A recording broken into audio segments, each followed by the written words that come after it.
तो रात के 10:05 का वक्त हो चुका है। दिल को थाम कर बैठिए रजनीगंधा के इस हसीन सफर में। आज आप रूबरू होंगे भारतीय सिने जगत की ऐसी दो महान शख्सियतों से जिन्हें भले ही हमने आज खोया, लेकिन उन्हें याद करना बिल्कुल लाजमी है। रोज रोज रोज रोज देखूं तुझे, नई नई लगे मुझे अंगों में अमृत की धारा, तेरे अंगों में अमृत की धारा।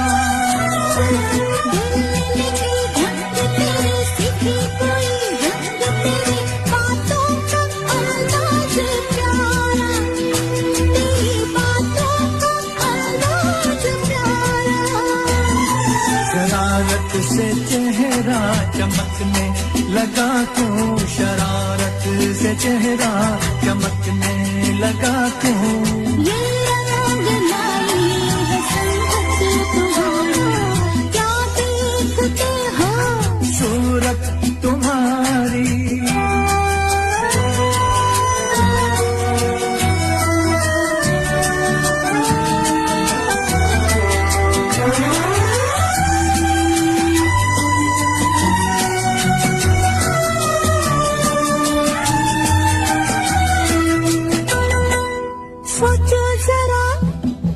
सोचो जरा जाने जिगर बीतेगी क्या तुम पे, अगर हमको जो कोई चुरा ले, तुमसे हमको जो कोई चुरा ले। किसी ने जो तुम्हें जीना नामुमकिन है, उसका जीना कैसे नजर कोई डाले, तुम पे कैसे नजर कोई डाले।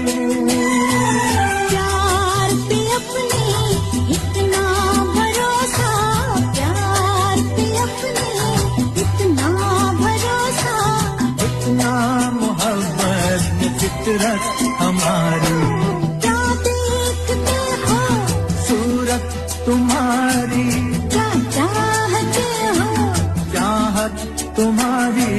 ना हम जो कहते कह ना सकोगी, लगती नहीं ठीक नीयत तुम्हारी, क्या देखते हो सूरत तुम्हारी।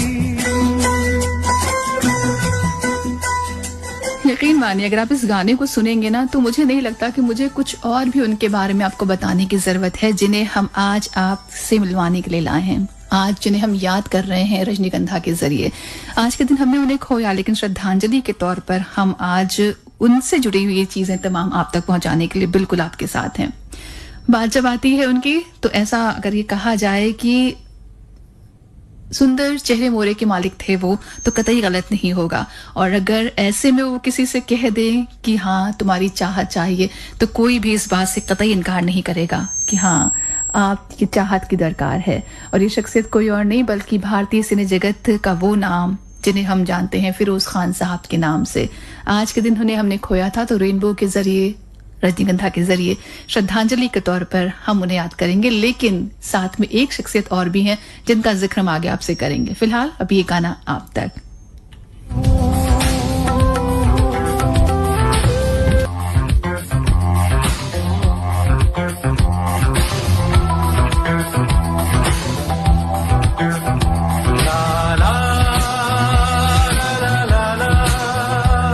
La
अंधेरे हैं, जिस्मों के गर्म उजाले हैं,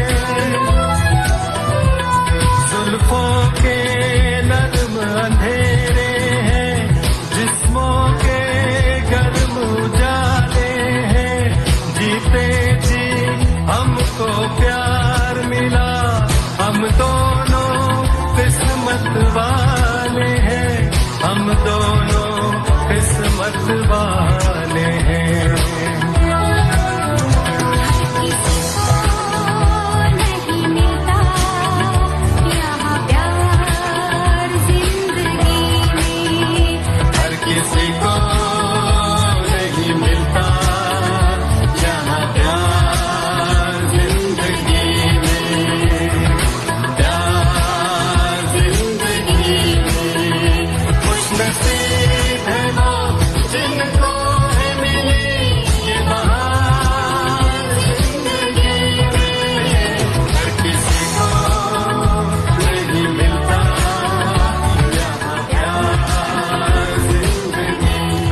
सच है ये बात कि हर किसी को तमाम सारी चीजें नहीं मिलती जो उनके खाते में आई थी।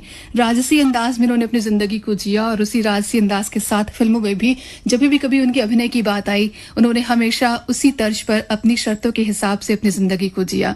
कहते हैं कि खुद को किसी दायरे में बांध कर रखने वाली दुनिया को शायद कई बार सम्मोहन में बांध लेते हैं अपने। बॉलीवुड की दुनिया में जहां अभिनेता फिल्में खो देने के डर से अपनी छवि से बंधे रहते हैं, तो वहीं एक अभिनेता ऐसा भी था जिसने खुद को किसी छवि में बंधने नहीं दिया। उनका नाम आते ही स्टाइल, बिंदास अंदाज, उनके पैमाने जो उन्होंने गढ़े थे वो सभी आपके दिमाग के सामने आ जाते हैं। सूट बूट और stylish different kind of jackets, सिर पर हैट पहनने वाला शख्स, चेहरा मुहरा सामने आते ही सिर्फ और सिर्फ एक नाम लेकर आता है, वो है फिरोज खान साहब, जिनके लिए कहा गया कि जब जन्म हुआ तो दूर दूर तक कहीं इस बात का अंदाजा नहीं था कि अभिनेता बन सकते हैं। लेकिन फिर शायद इसे तो इत्तेफाक कहा जाता है ना, जिंदगी इत्तेफाक लेकर आती है और इत्तेफाकन उन्हें भी ले आई उस दौर में जहां से बने वो भारतीय सिने जगत के एक महान अभिनेता।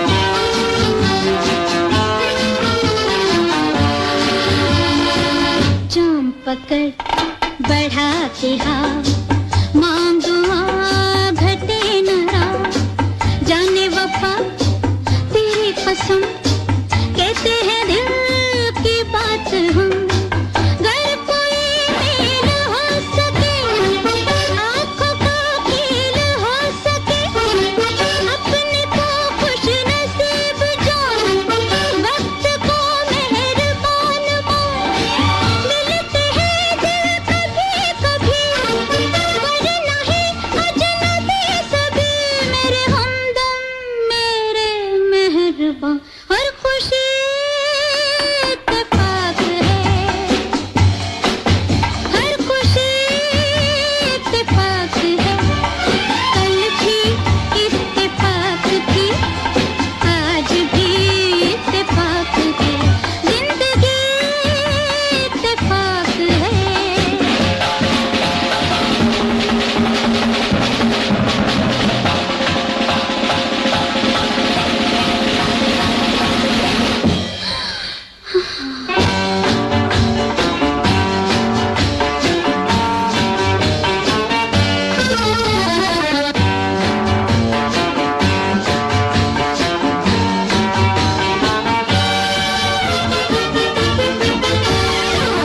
हुस्न है और शबाब है, जिंदगी कामयाब है, बज़्म यूं ही खिली रहे, अपनी नजर मिली रहे, रंग यूं ही जमा रहे, वक्त यूं ही थमा रहे, साज के लय पे झूम ले, जुल्फ के खम को चूम ले, मेरे किए से कुछ नहीं, तेरे किए से कुछ नहीं, मेरे हमदम जुबां, ये सभी इत्तेफाक है,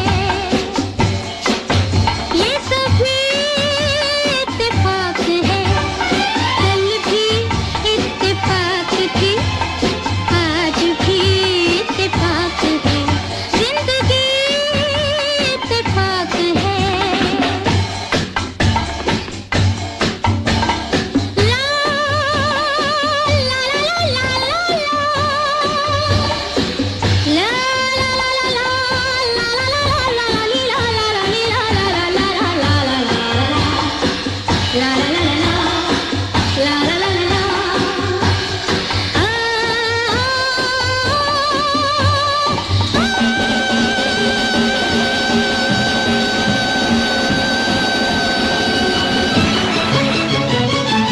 हफ्ते महीने बरसों नहीं सदियों से है ये पुराने तेरे मेरे याराने हो तेरे मेरे याराने हो गलियों में दरगाह बसती नहीं, सारी दुनिया ही ये जाने, तेरे मेरे याराने हो तेरे मेरे याराने हो।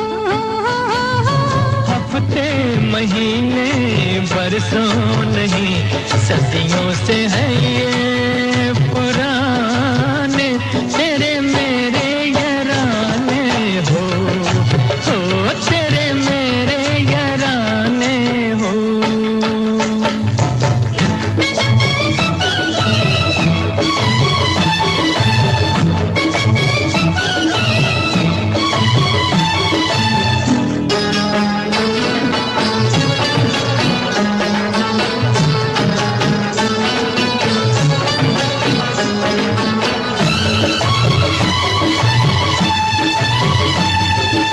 नैनों के काजल से पाँव की पायल से जुल्फों के आंचल से पूछो,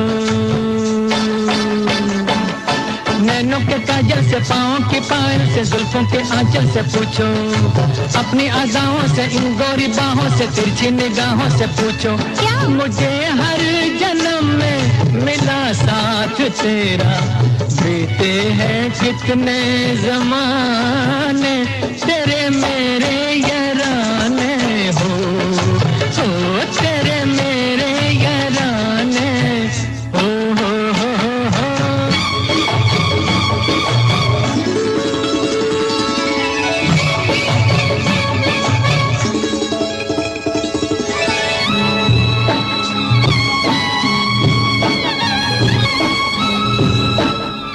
यकीनन अगर यारानों की बात करें तो उनकी फिल्मों से याराने इस कदर थे कि बचपन से ही फिल्मों में जाने के सपने देखने लगे थे। 25 सितंबर 1939 बेंगलोर के एक मुस्लिम परिवार में जन्म हुआ उनका और नाम रहा जुल्फिकार अली शाह खान। अब आप नाम ही सुनिए, नाम भी इतना शाही और उसके बाद जब फिल्मों में आए तो अंदाज भी उतना ही शाही। कहते हैं कि जिस वक्त जन्म हुआ तो क्योंकि पिता सादिक खान अफगानी मूल के थे और माँ फातिमा ईरान से ताल्लुक रखती थी, तो कहीं बेटे के चेहरा मोरा भी उसके अंदर वो खूबसूरती आनी बिल्कुल लाजमी सी बात थी। बच्चा जब पैदा हुआ तो लोगों ने कहना भी शुरू कर दिया कि आने वाले वक्त में जैसे किसी नायक की तरह दिखता है, और ये हुआ भी था। जिंदगी ने इत्तेफाक दिया कि वो एक नायक के तौर पर स्टैब्लिश भी हुए। ये वो वक्त था जब भारत में बोलती फिल्में बनने लगी थी और लोगों पर फिल्मों का जादू भी खूब चढ़ रहा था। भले ही उस वक्त के भारतीय समाज का एक बहुत बड़ा तबका फिल्मों में काम करने वालों को छोटा समझता था, लेकिन कई लोग ऐसे भी थे जो फिल्मों में खास से फैसिनेट हो रहे थे और फिल्मों में काम करने को बुरा भी नहीं मानते थे। उन्हीं में से एक रहे आकर्षक कद काठी स्टाइल के फिरोज खान। अच्छी बात ये थी कि कम उम्र में ही हॉलीवुड फिल्में देखने के मौके भी मिलने लगे और फिर हॉलीवुड स्टार्स के लुक्स और स्टाइल से बड़े प्रभावित होने लगे थे वो, और उसी उम्र में तय कर लिया था कि जब भी कभी फिल्मों में जाएंगे तो उनका स्टाइल भी बिल्कुल वैसे ही होगा। पढ़ाई लिखाई के बाद अब सीधा जो था ताल्लुक बम्बई से होना था, लेकिन चीज़ें इतनी आसानी से कहाँ होने वाली होती हैं। बहरहाल उन्होंने मन में जो बात रखी थी कि सपना सजोया था कि हाँ जाना है, तो उसके लिए उन्होंने अपने आप को बिल्कुल तैयार करना शुरू कर दिया था।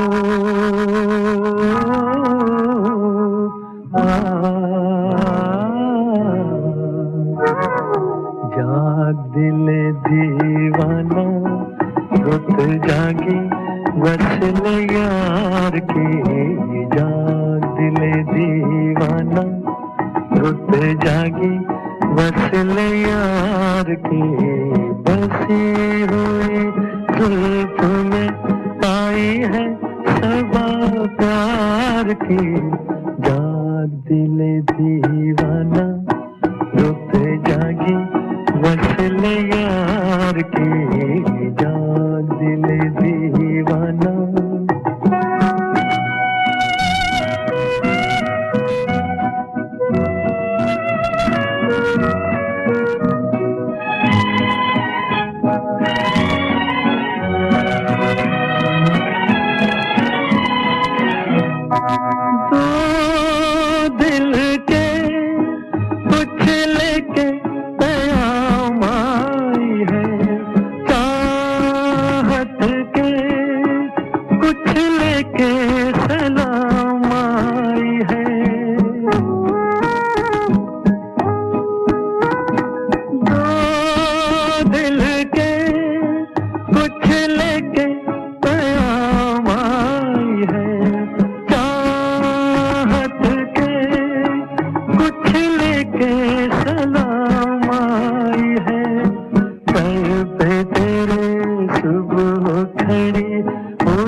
पढ़ाई लिखाई हुई बेंगलोर के बिशप कॉटन बॉयज स्कूल और जर्मन हाई स्कूल से और स्कूल के दिनों से ही स्टाइलिश लाइफस्टाइल मेंटेन करने लगे थे फिरोज खान साहब। इससे जुड़ा एक किस्सा भी है कि एक दफा इनके पिता ने इन्हें एक नई मोटरसाइकिल दिलाई। मोटरसाइकिल इनकी पसंद की थी और चलते वक्त खूब आवाज करती थी, तो सोचा क्यों ना मोटरसाइकिल ले जाकर स्कूल में दोस्तों को दिखाओ। लेकर चले गए। नई मोटरसाइकिल को अपने दोस्तों को दिखाने के लिए जब स्कूल पहुंचे तो स्कूल में बच्चों का मोटरसाइकिल को जो था उसको लाना मना था उस वक्त में, लेकिन ये तो उनको तो लेके जाना था क्योंकि हमेशा अपनी ही तर्ज पर जिंदगी जीते थे, तो सुनना किसी की थी नहीं, तो लेकर पहुंच गए। और हुआ फिर वही, स्कूल में जुर्माना भी इन पर लगाया गया।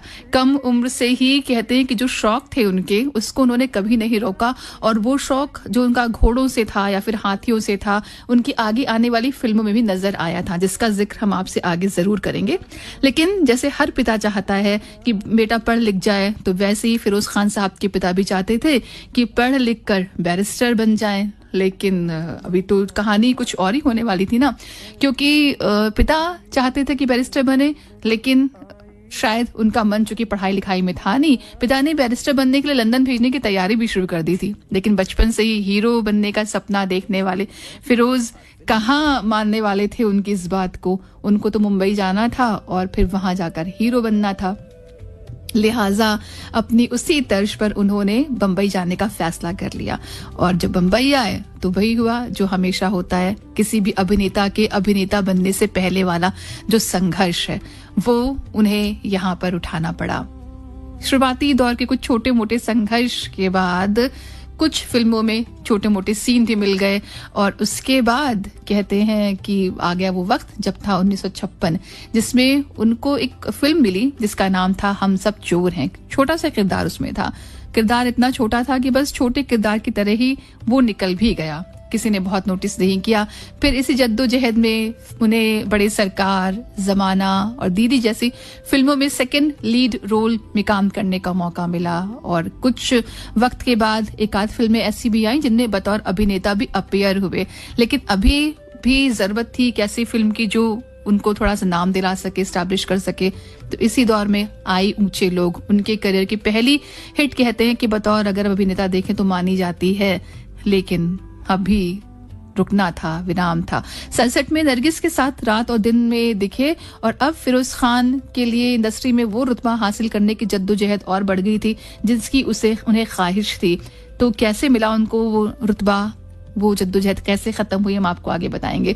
अच्छा, आज के रजनीगंधा में आपके साथ जुड़ने से जब हम जुड़े हैं तो एक बात और भी खास तौर पर आपको पता ही है कि आज भारतीय सिने जगत के 2 दिग्गज जो अभिनेता हैं उनसे जुड़ी रजनीगंधा को आप तक पहुंचा रहे हैं हम, जिन्हें हमने आज खोया था। और अगर आप सुनेंगे चीजों को ध्यान से तो आप ये पाएंगे कि बहुत समानता है फिरोज खान साहब में भी, और जब अगले घंटे हम जाएंगे तो उस अभिनेता में भी जिसको हम याद करेंगे आज। फिर चाहे फिल्मों में आने का सफर हो या फिर उनके लुक्स को लेकर की बात हो या फिर शर्तों पर जिंदगी जीने की बात हो या फिर जब इस जिंदगी से जाने की बात आई तब भी जाने की वजह और जाने की जो तिथि है उसकी अगर बात हो, आगे उसका जिक्र होगा। बहरहाल अभी तो एक गाना आप तक भेज रहे हैं, इस गाने को सुनिए और जब लौटेंगे तो फिर आगे जिक्र होगा कि कैसे फिल्म इंडस्ट्री में अपनी जड़ें उन्होंने जमाई और फिरोज खान बनकर स्टैब्लिश हुए।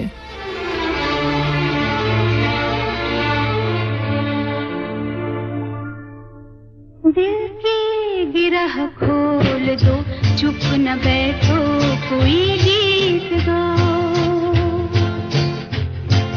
दिल की गिरह खोल दो, चुप न बैठो, कोई गीत गाओ। हाँ, महफिल में अब कौन है अजनबी, तुम मेरे पास आओ। दिल की गिरह खोल दो, चुप न बैठो, कोई गीत गाओ।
हम तुम रहे अब, कुछ और ही हो गए अब। सपनों के झिलमिल नगर में जाने कहाँ खो गए अब। हम राह पूछें किसी से, न तुम अपनी मंजिल बताओ।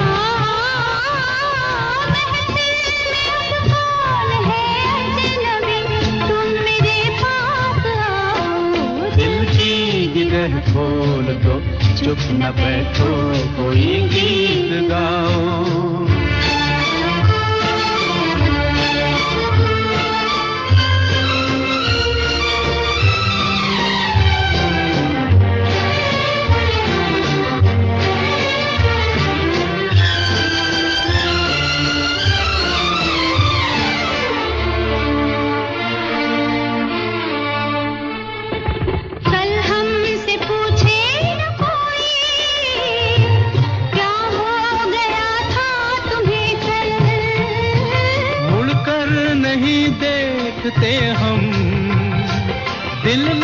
कहा है चला चल, जो दूर पीछे कहीं रह गए अब उन्हें मत बुलाओ।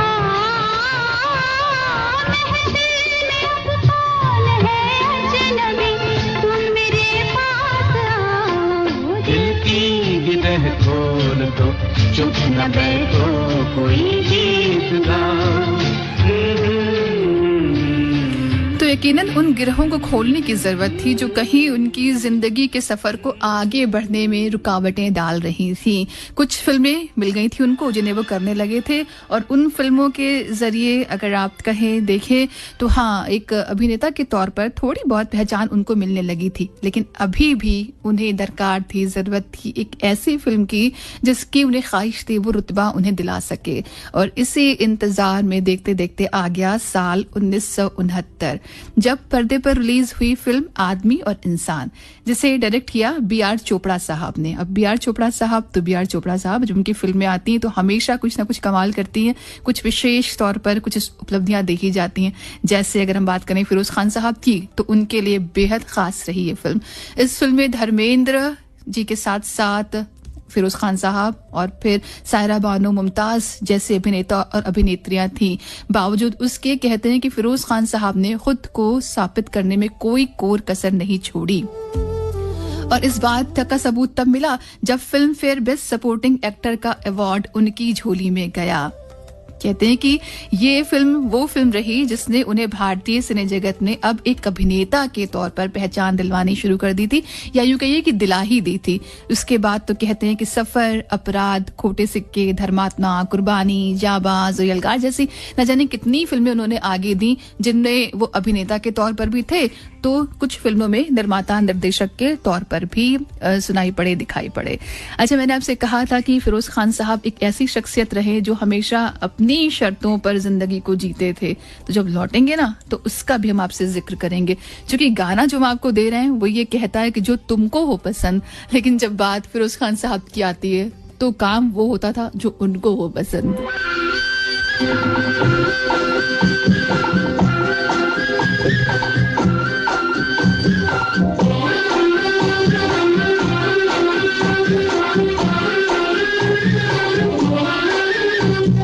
तुमको हो पसंद वही बात कहेंगे, जो तुमको हो पसंद वही बात कहेंगे।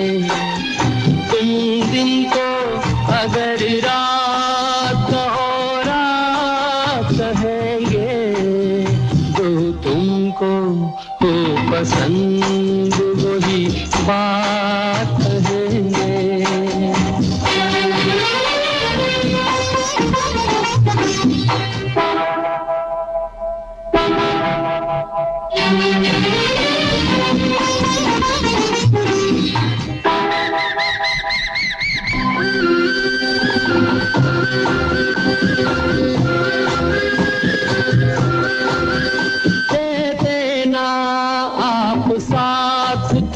मर जाते हम सभी के। क्या मैं इस काबिल हूँ? दे देना आप साथ तो मर जाते हम सभी के। पूरे हुए हैं आपसे अरमान जिंदगी के।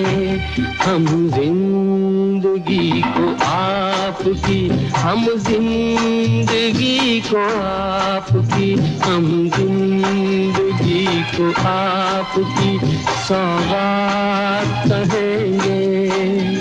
तुम दिन को अगर रात हो रात कहेंगे, तो तुमको हो पसंद वही बात कहेंगे।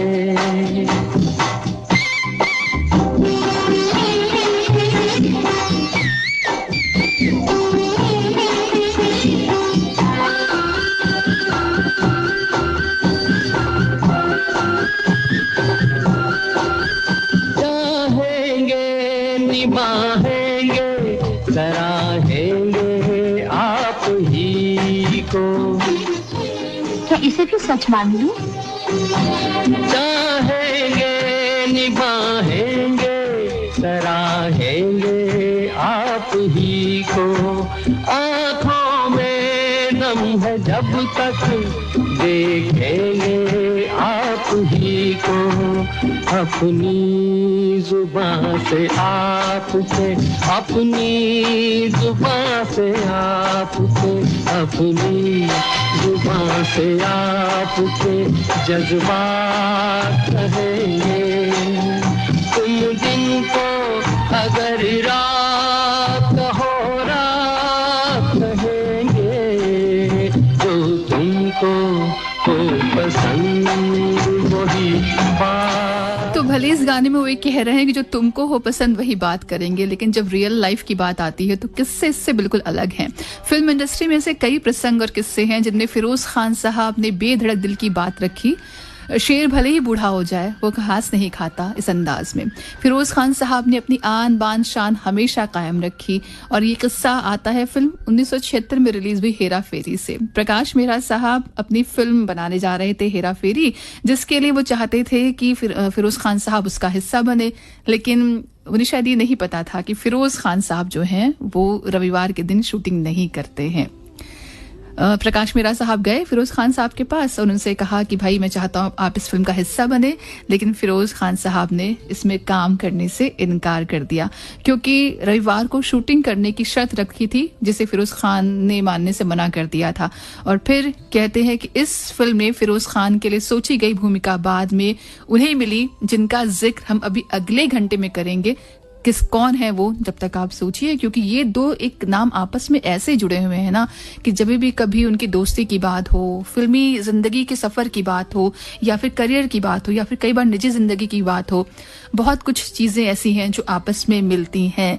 लेकिन बात चूंकि यहाँ चली थी कि वो काम वही करते थे जो उनको पसंद हो, वो नहीं जो दूसरों को पसंद हो। जीवन में तो डरना नहीं, सर नीचा कभी करना नहीं, हिम्मत वाले को मरना नहीं, मरना नहीं, मरना नहीं। जीवन में तू डरना नहीं, सर नीचा कभी करना नहीं, हिम्मत वाले को मरना नहीं, मरना नहीं, मरना नहीं।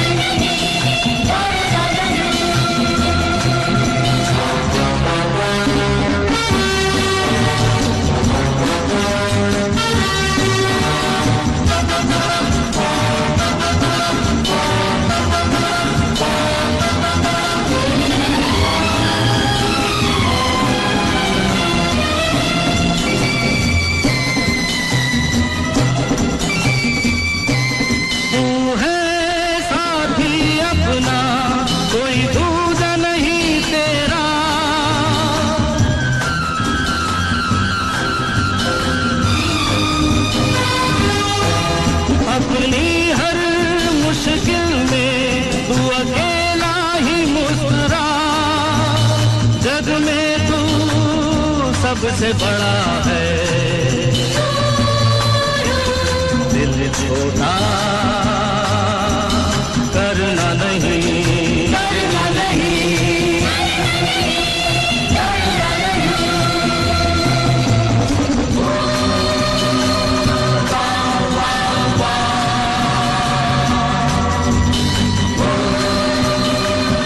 आदमी और इंसान की कामयाबी के बाद तो फिरोज खान साहब की तकदीर जैसे बदलनी शुरू हो गई थी। वो हर दिन कामयाबी के नए मकाम हासिल करते जा रहे थे और फिर आया वो वक्त जब फिरोज खान साहब ने खुद भी फिल्मों में बतौर प्रोड्यूसर और डायरेक्टर उतरने का फैसला किया और इसकी नई पारी की जो शुरुआत थी वो रही फिल्म अपराध।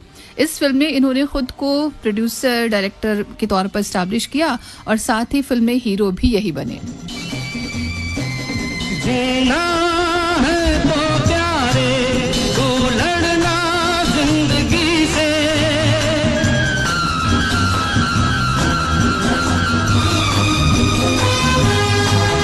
आधी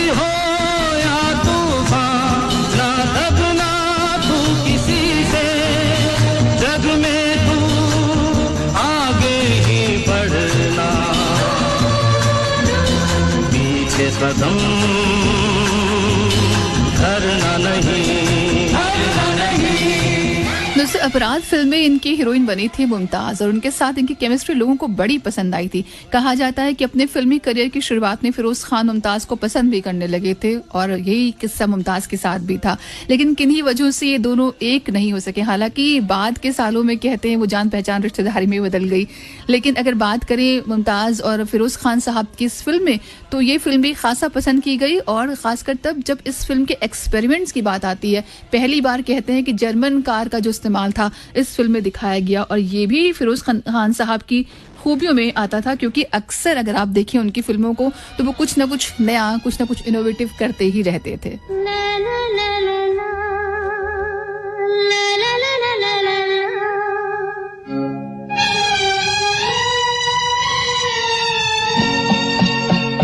तुम मिले प्यार से मुझे जीना गवारा हुआ। तुम हुए जो मेरे, मेरा सब कुछ तुम्हारा हुआ। तुम मिले प्यार से मुझे जीना गवारा हुआ। तुम हुए जो मेरे, मेरा सब कुछ तुम्हारा हुआ।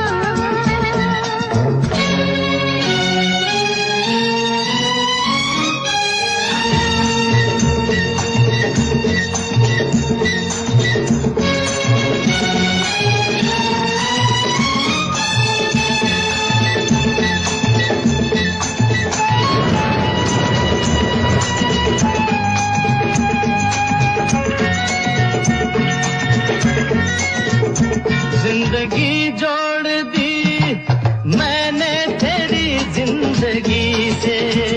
जिंदगी जोड़ दी मैंने तेरी जिंदगी से। हम छुपाते रहे हाँ प्यार हमको तुझे से। जीवन सवारा तूने हमारा, तूने हमारा। ओ जीवन सवारा।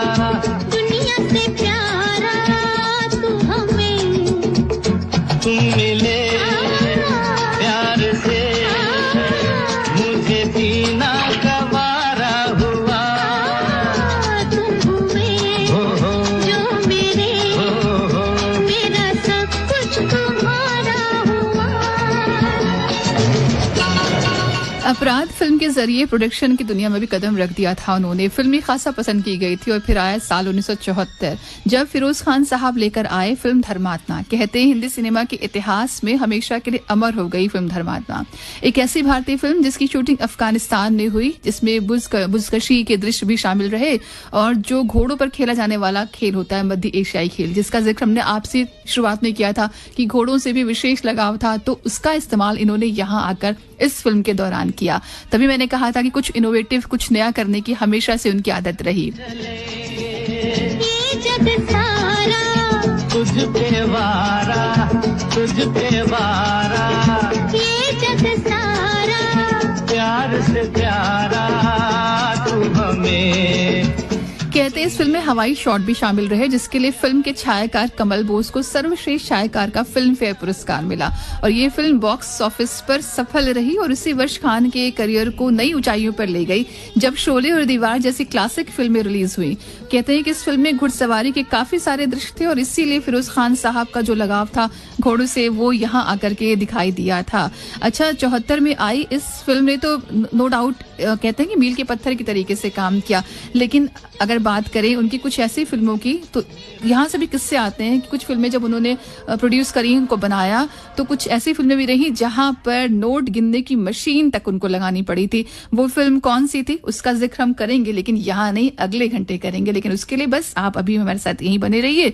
फिलहाल गाना भेजा है, धर्मात्मा फिल्म की बात की है तो उसी फिल्म से ये प्यारा सा ट्रैक जो कहता है कि क्या खूब लगती हो, और बात जब आती है फिरोज खान साहब की तो हर दिल से ये आवाज जरूर निकलती थी कि वाकई क्या खूब लगते हो।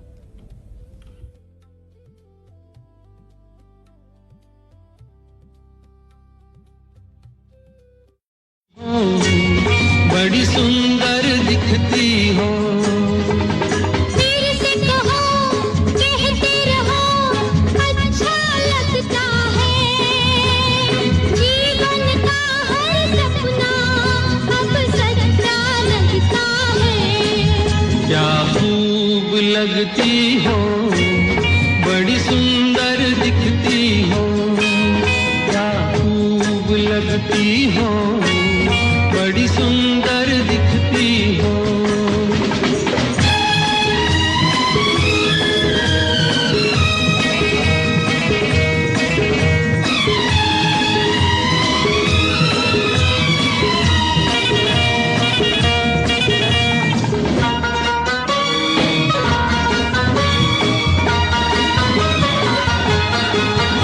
तारीफ करोगे कब तक, बोलो कब तक।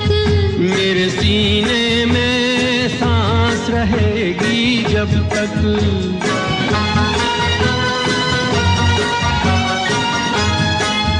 कब तक मैं रहूंगी मन में, हाँ मन में। सूरज होगा जब तक नील गगन में। फिर से कहो, कहते रहो, अच्छा लगता है। जीवन का हर सपना अब सच्चा लगता है। ओ क्या खूब लगती हो, बड़ी सुंदर दिखती हो, तुम प्यार से प्यारी हो, तुम जान हमारी हो।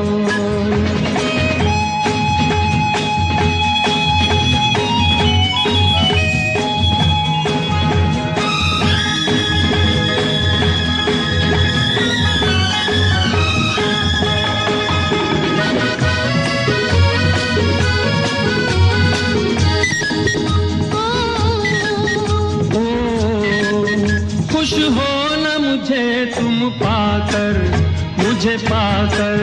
प्यासे दिल को आज मिला है सागर।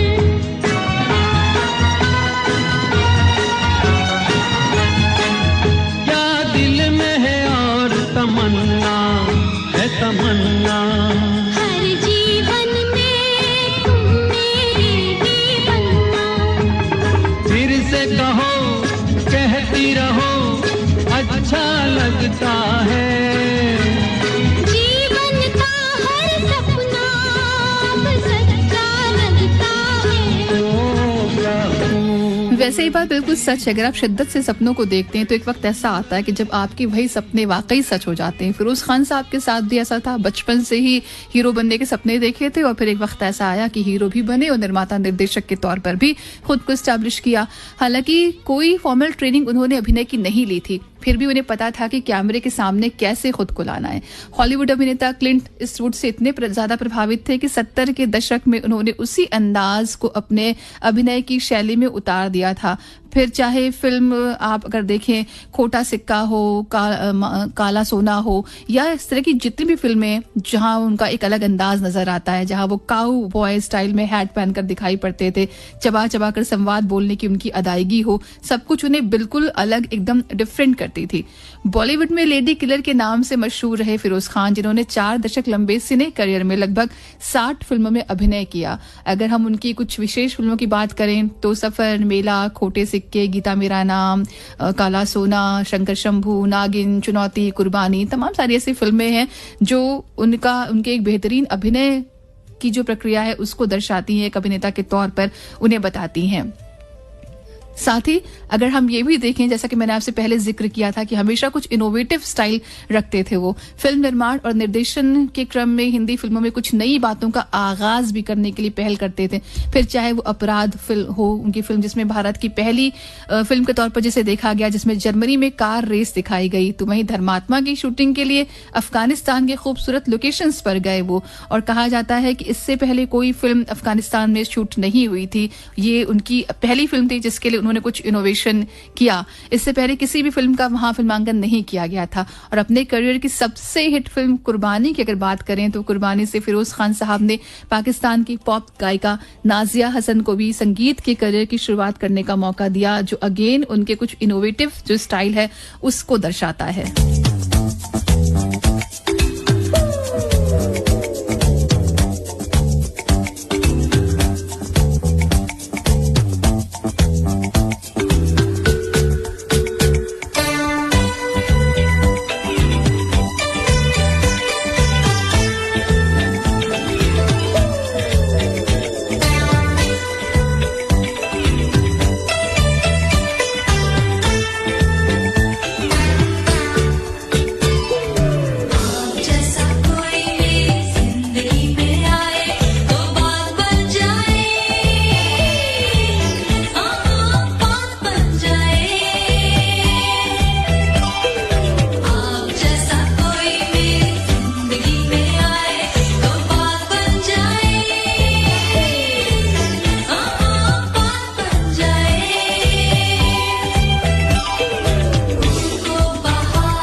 फिरोज खान साहब एक ऐसी शख्सियत थे जिन्हें हर कोई अपनी जिंदगी का हिस्सा बनाना चाहता था। उनका स्टाइल जो भी था हमेशा दूसरों से जुदा रहा, और जैसा कि पहले भी मैंने आपसे कहा कि अपनी शर्तों पर जिंदगी को वो जीते रहे, उसी ठसक के साथ, उसी अंदाज के साथ जहां कभी वो झुके भी नहीं, और इस बात को उन्होंने जिंदगी के अंत तक भी जिया।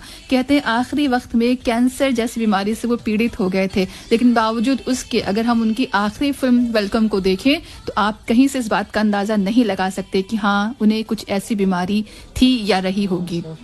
अपने अंतिम वक्त में भी हंसते मुस्कुराते हुए उन्होंने उस अभिनय को पूरा किया, और एक लंबे अरसे तक इस बीमारी से जूझने के बाद जब उनका इलाज भी चला, उस जंग को वो हार गए, और फिर आया वो दिन जो है आज का, यानी कि 27 अप्रैल तारीख और साल रहा 2009। बेंगलुरु स्थित अपने फार्म हाउस में उन्होंने अंतिम सांस ली। बेशक फिरोज खान साहब हम सबको छोड़कर चले गए, लेकिन आप और हम ये जानते हैं कि ऐसी शख्सियतें कहीं जाती नहीं, हमेशा रहती हैं अपने किए हुए कामों के जरिए, फिल्मों के जरिए, गानों के जरिए, जैसे कि फिरोज खान साहब हमारे साथ हैं। उन्हीं की फिल्म सफर से गाना है, भले ही उन पर फिल्माया नहीं है, लेकिन जब भी कभी आप ऐसी किसी शख्सियत की बात करते हैं तो ये गाना हमेशा सटीक बैठता है। 10:57 का वक्त हो चुका है। रजनीगंधा के फर्स्ट हाफ को यहाँ पर रोकने की है बारी, लेकिन अगली घंटा जो है वहां भी हम चाहेंगे कि आप रहें हमारे साथ, क्योंकि अगला घंटा भी बहुत खास होने वाला है। याद करने वाले हैं हम आज सिने जगत की एक ऐसी दूसरी हस्ती को जो कहीं अगर हम देखें तो बहुत समकक्ष लगती है फिरोज खान साहब के। फिर चाहे फिल्मों में आने की बात हो, चाहे उनके लुक्स को लेने की बात हो, या फिर इस जिंदगी से कूच करने की बात हो। कौन है वो शख्सियत आपको पता चलेगा, बस आप रहिए हमारे साथ तब तक, इस उम्मीद, इस गुजारिश के साथ। प्यार हमने दिया,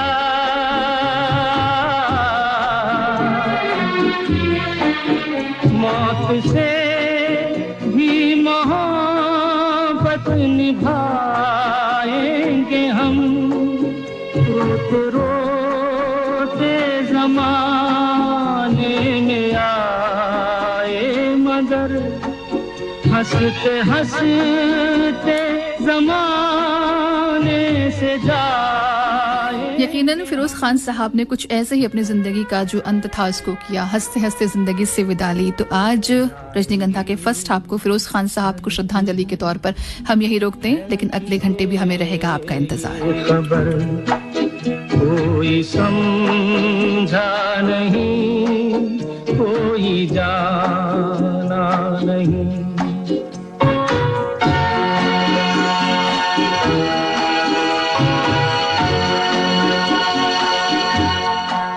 ऐसे जीवन भी हैं जो जिए ही नहीं,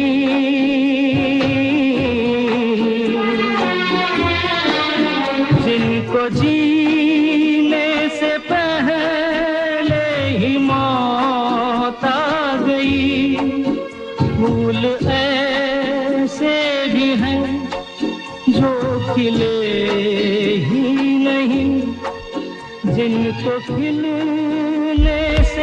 वापस हम याद करने जा रहे हैं भारतीय सिने जगत की एक ऐसी हस्ती को, बेशक जिन्हें हमने आज के दिन खो दिया, लेकिन जब कभी उनकी बात आती है तो निश्चित रूप से एक ऐसे अभिनेता का दौर उभरता है जो न केवल लुक्स के मामले में बेहतर रहे, बल्कि अपने अभिनय क्षमता की जब बात आई, अपने कौशल की जब बात आई, तो वहां भी मील का पत्थर साबित हुए। कौन है वो, बताएंगे आपको इस गीत के बाद।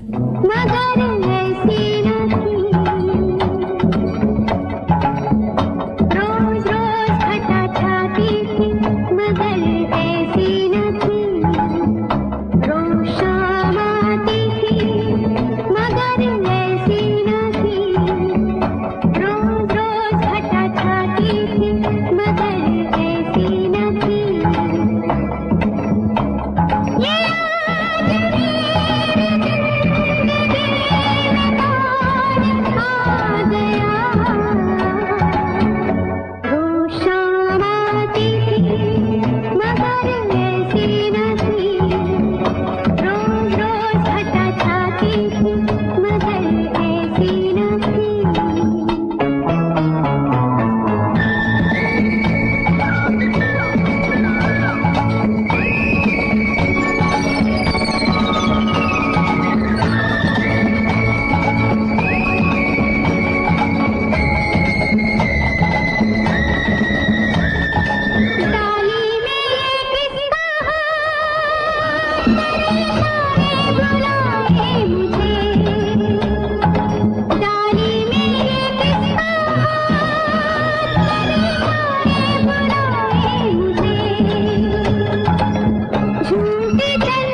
दिखाए दिखाए खुली आँख सपने दिखाए ये आज मेरी जिंदगी में कौन आ गया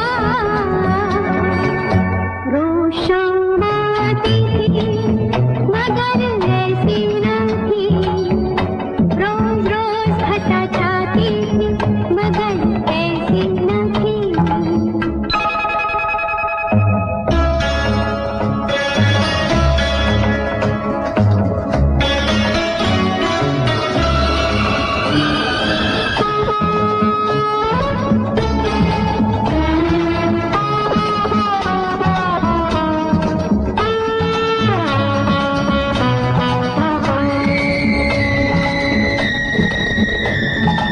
अरमानों का रंग है जहाँ पलकें उठाती हूँ मैं अरमानों का रंग है जहाँ पलकें उठाती हूँ मैं हंस हंस के है देखती जो भी मूरत बनाती हूँ मैं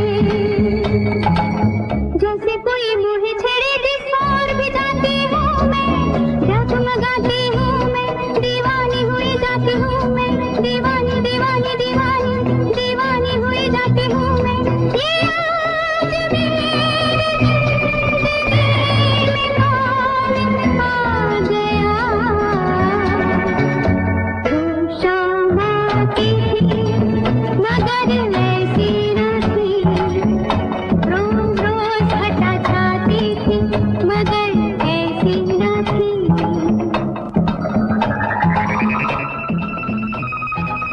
इस परिवार के पुरुषों ने मुझे डाकू बनाया मैं पानी देने वाला जिंदा नहीं रह सकता रहम करो डाकू साहब रहम करो प्यार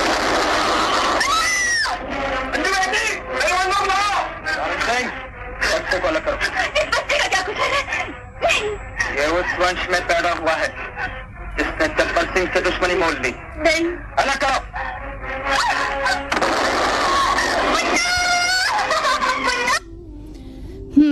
तो ये डायलॉग सुना ना आपने। जब आप इस डायलॉग को सुनते हैं या फिर इस फिल्म को आप जब देखते हैं ना तो यकीन मानिए रोंगटे खड़े हो जाते हैं उनकी अदायगी को देख करके। देखने में इतने खूबसूरत चेहरे मोहरे का इंसान, लेकिन जब फिल्मी दुनिया में कदम रखा तो खलनायक के तौर पर अपनी पारी को उन्होंने शुरू किया। हालांकि उस खलनायकी के दौर में भी झंडे ऐसे गाड़े कि फिर कोई उसका सानी नहीं हुआ। और कहते हैं कि उस खलनायकी के दौर में वो तमाम सारे खलनायकों पर भी भारी पड़ गए। और तो और ऐसा भी कहा जाता है कि एक वक्त ऐसा आया कि उनकी खलनायकी से ही प्रेरित होकर बाद की फिल्मों में जो डाकुओं के रोल थे ना उसको इंट्रोड्यूस किया गया। कोई और नहीं ये शख्सियत बल्कि वो जो देखने में बेहद हैंडसम, डैशिंग और एकदम फिटेड कद काठी का एक इंसान जैसे होता है, बिल्कुल वो। आप अच्छी तरीके से समझ चुके हैं कि हम किसकी बात आपसे कर रहे हैं, जिन्हें भले ही हमने आज खो दिया, लेकिन जब भारतीय सिने जगत की बात आती है तो उनका नाम हमेशा हमेशा इतिहास के पन्नों में दर्ज होता है। उनके अभिनय को लेकर के, उनकी अदायगी को लेकर के, उनके हैंडसम जो लुक था उसको लेकर के। कोई और नहीं बल्कि विनोद खन्ना साहब। तो आज रजनीगंधा के सेकेंड हाफ में उन्हें याद करते हुए श्रद्धांजलि स्वरूप रजनीगंधा के सेकेंड हाफ हम कर रहे हैं। लेकिन जब बात उनकी आती है तो हाँ, हमेशा एक मुस्कुराता हुआ चेहरा ही हमारे आपकी आंखों के सामने आता है, क्योंकि उनके स्माइल के लिए भी कहा जाता था कि जहाँ एक झलक अगर कहीं मुस्कुरा दें या कोई उनकी मुस्कान देख ले तो सारे दुख दर्द भी भूल जाता था। इतने खूबसूरत चेहरे मोहरे के मालिक विनोद खन्ना साहब। आज के रजनीगंधा के सेकंड हाफ में श्रद्धांजलि स्वरूप हम उनसे जुड़ रहे हैं, उनको याद कर रहे हैं और इस सफर में आप मेरे साथ हैं, ये बात मुझे अच्छी तरह से पता है। मेरा यार मेरा यार मेरा यार, आँखें मलता हुआ तन चुराता हुआ मेरा यार, आँखें मलता हुआ तन चुराता हुआ मेरा यार, मेरा यार मेरा यार मेरा यार, मेरा यार मेरा यार मेरा यार।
झूलूं मैं गानों को, चूमूं मैं भीगे से बालों को, बोलो ना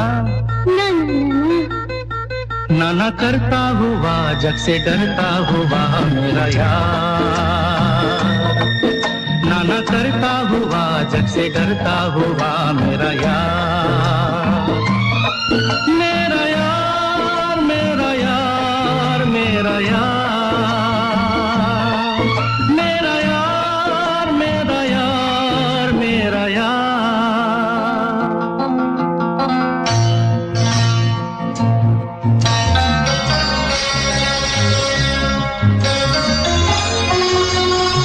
दोस्तों जन्म हुआ विनोद खन्ना साहब का 6 अक्टूबर 1946 को ब्रिटिश भारत के पेशावर में, जो अब पाकिस्तान में है। और पिता का नाम किशन चंद खन्ना और माता का नाम कमल खन्ना।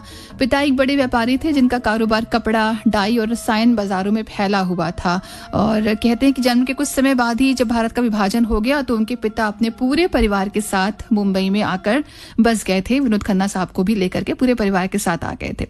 विनोद जो कि बचपन में कहते हैं बेहद शर्मीले थे, लेकिन जब स्कूल में नाटक वगैरह की बात आई तो इस दौरान टीचर ने उन्हें जबरदस्ती एक नाटक का हिस्सा बनने के लिए ले लिया। शर्मा रहे थे, नहीं चाहते थे, लेकिन कहते हैं कि नियति जो है वो अपने कदम रखना शुरू कर देती है।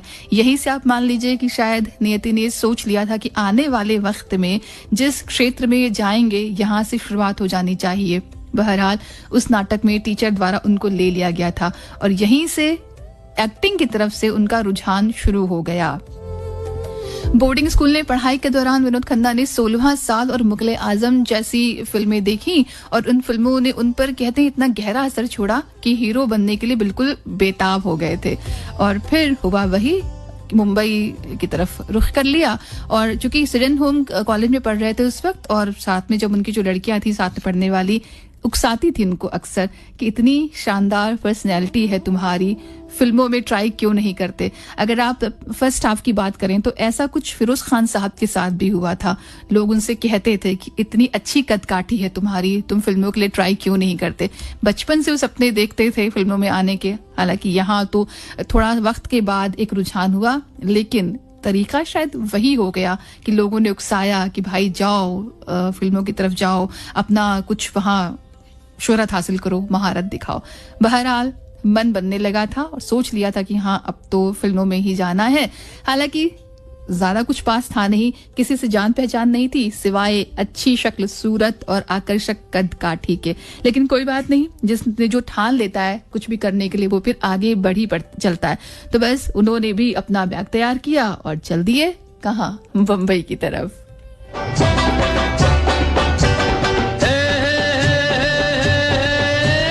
बम्बई से आया मेरा दोस्त, दोस्त को सलाम करो, रात को खाओ पियो, दिन को आराम करो। बम्बई से आया मेरा दोस्त, दोस्त को सलाम करो, रात को खाओ पियो, दिन को आराम करो।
को आराम करो, बम्बई से आया मेरा दोस्त, दोस्त को सलाम करो, रात को खाओ पियो, दिन को आराम करो।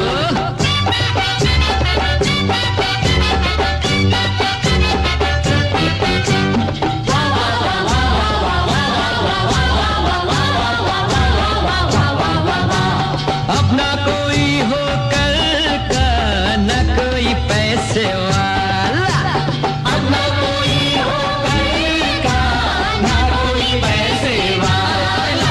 अरे नाचेंगे सब मिलके, जीजा हो या साला, नाचेंगे सब मिलके, जीजा हो या साला। छोरो काले धंधे, सफेद काम करो। चाहते वो भी थे कि जब वो गलियों से गुजरें तो लोग उनको ठोक कर सलाम करें, क्योंकि फिर वो इंडस्ट्री के बड़े नामचीन एक्टर्स में शुमार हो जाएं और हर जगह उनका नाम हो जाए। ख्वाहिशें रखनी चाहिए और सपने देखने चाहिए। पहले भी मैंने आपसे कहा, क्योंकि जब आप शिद्दत से सपने देखते हैं तो वो एक वक्त में आकर पूरे होते जरूर हैं। हाँ, थोड़ा बहुत संघर्ष जिंदगी में आता है, जिसको पार करके जो आगे निकल जाता है वो वही तो बाजीगर कहलाता है ना।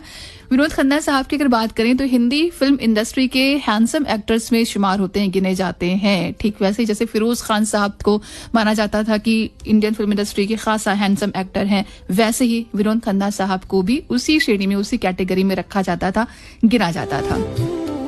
बावजूद इसके, जैसा कि बात आपसे हुई थी कि एक हैंडसम चेहरा, मोहरा, बढ़िया कदकाठी, हाइट, पर्सनालिटी, सब कुछ, फिल्मों में आकर हीरो ही बनना चाहिए था उन्हें, या शुरुआत हीरो बनने से ही करनी चाहिए। लेकिन यहाँ कुछ अलग हुआ। फिल्मों में जब शुरुआत करी तो हीरो नहीं बल्कि विलन के तौर पर की थी। और वो डायलॉग अभी आपने सुना था ना, जिसको सुनते ही रोंगटे खड़े होते, जब वो अपने दमदार अदायगी में डायलॉग डिलीवरी कर रहे हैं, तो ये इस बात को साफ दर्शाता है कि कहीं अंदर कीड़े तो थे जो अब धीमे धीमे अपना रंग दिखाने वाले थे। विलन के तौर पर उन्होंने खूब प्रशंसा बटोरी। साल था 1968। कहते हैं जब सुनील दत्त साहब अपनी होम प्रोडक्शन फिल्म मन का मीत में खलनायक की भूमिका के लिए एक चेहरे की तलाश में थे। मतलब ये भूमिकाएं जो खलनायक की थी उन्हें कैसे मिली, यहाँ हम उसका जिक्र आपसे करने जा रहे हैं। 1968 जब सुनील दत्त साहब अपनी होम प्रोडक्शन फिल्म मन का मीत के लिए खलनायक की भूमिका के लिए चेहरे की तलाश में थे, अचानक विनोद खन्ना साहब से टकरा गए। वो कहीं किसी पार्टी में उन्होंने उनको देखा और उनका आकर्षक अंदाज, व्यक्तित्व, चेहरा मोहरा, पर्सनैलिटी देखकर वो इस कदर प्रभावित हुए कि उन्होंने उसी वक्त उन्हें मन का मीत के लिए भूमिका ऑफर कर दी। इन्हें लगा था कि हीरो का रोल होगा, हालांकि जब बाद में पता चला तो खलनायक की भूमिका थी जो इन्हें ऑफर की गई थी। उस समय हिंदी फिल्मों में विलेन या नेगेटिव रोल निभाना आसान नहीं था, लेकिन ये विनोद खन्ना साहब थे, दाद देनी चाहिए उनकी कि उन्होंने इसे ही अपनी ताकत बना लिया और अपने डैशिंग लुक और एक्सप्रेशंस के दम पर उन्होंने जो नेगेटिव रोल थे उसमें भी खुद को स्थापित किया, साबित किया और दिखा दिया कि अगर अंदर जज्बा है तो फिर हीरो या विलेन या फिर कोई चीज या काम छोटा या बड़ा नहीं, आप जिस भी काम में जाते हैं उसे आप पूरा करते हैं। हालांकि फिल्म पिट गई थी, नहीं चली थी, लेकिन विनोद खन्ना साहब की गाड़ी चल पड़ी थी। वो जो उनकी चाहत थी ना, वो उन्हें जैसा लगता था कि हाँ, यहाँ से किसी रास्ते पर मिलने वाला रास्ता जो था वो मिलने लगा था। 11:21 का वक्त है। आज श्रद्धांजलि स्वरूप याद कर रहे हैं विनोद खन्ना साहब को हम और आप सब मिलकर रजनीगंधा के सफर के जरिए। हम तुम्हें चाहते हैं ऐसे,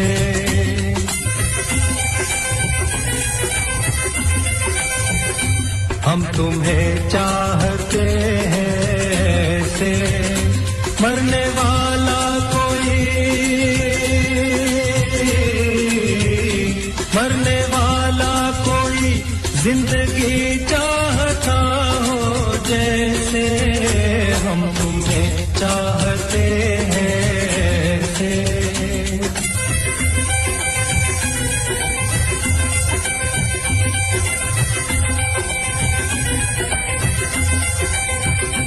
रूठ जाओ अगर तुम तो क्या हो, रूठ जाओ अगर तुम तो क्या हो, पल में ऐसे लगे, पल में ऐसे लगे जिस्म से जान जैसे जुदा हो, चाहते हैं ऐसे मरने वाला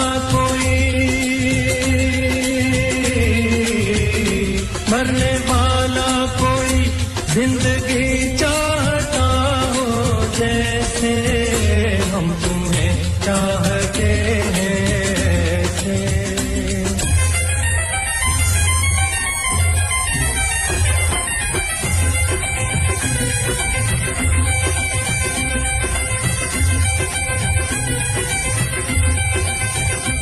जिंदगी बिन तुम्हारे अधूरी जिंदगी बिन तुम्हारे अधूरी तुमको पालूं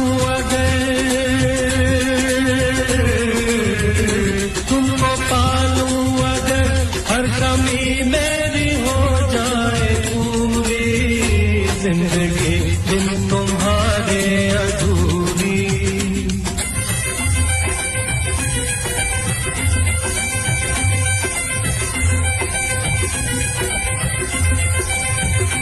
ले चलेंगे तुम्हें हम वहाँ पर ले चलेंगे तुम्हें हम वहाँ पर तन्हाई सनम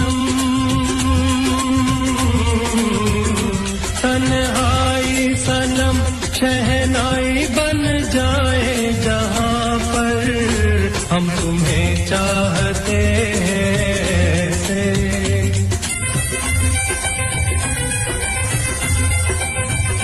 हम तुम्हें चाहते हैं ऐसे मरने वाला कोई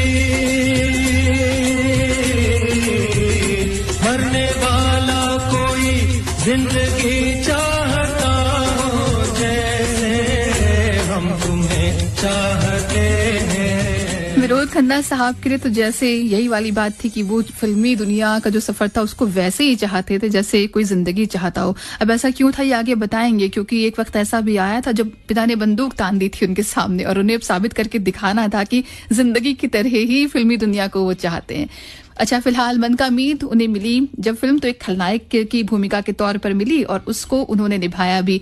हालांकि फिल्म कुछ खास कमाल नहीं कर पाई थी, फिल्मी पर्दे पर औसत हो गई थी, औंधे मुंह गिर गई थी, लेकिन यहां से उनकी पटरी जरूर चल पड़ी थी, खलनायक के तौर पर ही सही। लेकिन इसके बाद आन मिलो सजना, पूरब और पश्चिम, मेरा गांव मेरा देश, ऐलान, सच्चा झूठा और मस्ताना जैसे फिल्मों में नेगेटिव रोल प्ले किए उन्होंने। इन फिल्मों की अगर देखें तो फिल्मों के साथ उन्होंने डाकू के किरदार निभाने के लिए पहचान पाई। वही डाकू जो सामने जब फिल्मों में आ जाता था तो देखकर सब घबरा जाते थे, बच्चे जो है डर जाते थे और अक्सर माँ ये भी कहा करती थी कि सो जाओ वरना गब्बर सिंह आ जाएगा। गब्बर सिंह की बात भी अभी यहाँ पर है। कैसे है? क्योंकि जब मेरा गाँव मेरा देश में विनोद खन्ना साहब का जो रोल था डाकू जब्बर सिंह कहते इतना चर्चित हुआ कि बॉलीवुड में डाकुओं की कहानी का एक दौर आ गया और इनमें शोले के डाकू गब्बर सिंह का किरदार भी उसी से प्रभावित माना जाता है। एक्टर ने खलनायक बनकर भी जबरदस्त शोहरत कमाई। लोग अगर ये कहते हैं ना कि भाई हम होना तो ये चाहिए था लेकिन ऐसा हुआ, पर उस जगह भी आप अगर अपने आप को साबित कर दें तो वाकई ये बड़ी बात होती है। अब इतनी सारी फिल्मों का जिक्र किया है एज अ विलन, तो इन्हीं फिल्मों में से एक फिल्म हम आपको गाना सुना रहे हैं क्योंकि सुनाना बनता है। और फिल्म मेरा गाँव मेरा देश, जब धर्मेंद्र साहब को इस फिल्म में वो टक्कर दे रहे थे ना, तो उसी दौर में निर्माता निर्देशकों की नजर भी उन पर पड़ी थी। उसका जिक्र भी हम आगे करेंगे, लेकिन फिलहाल ये गाना आप तक पहुंचाना बनता है क्योंकि इन फिल्मों में वो खलनायक के तौर पर हैं। भले ही हीरो नहीं है लेकिन उनकी मौजूदगी हमेशा हमेशा दर्ज हुई है।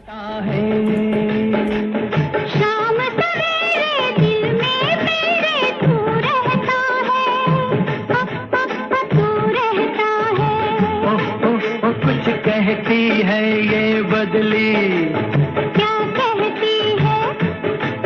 कुछ कहती है ये बदली, और क्या कहती है? शाम सवेरे दिल में मेरे तू रहती है, तू रहती है। रिमझिम गाता है पानी, क्यों गाता है?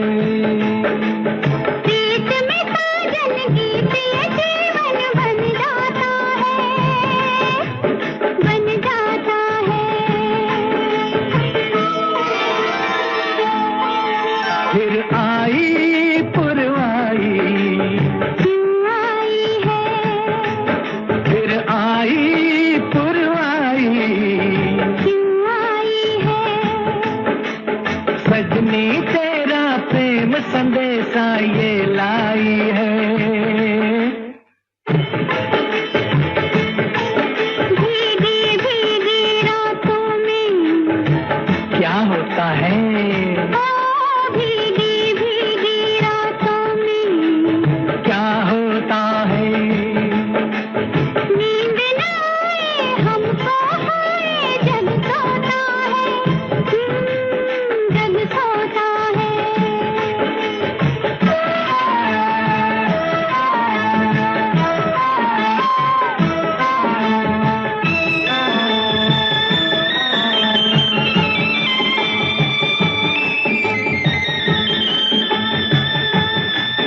खिलती है तब कलियां, कब खिलती है, खिलती है तब कलियां, कब खिलती है। तेरी अखियां मेरी अखियां जब मिलती हैं।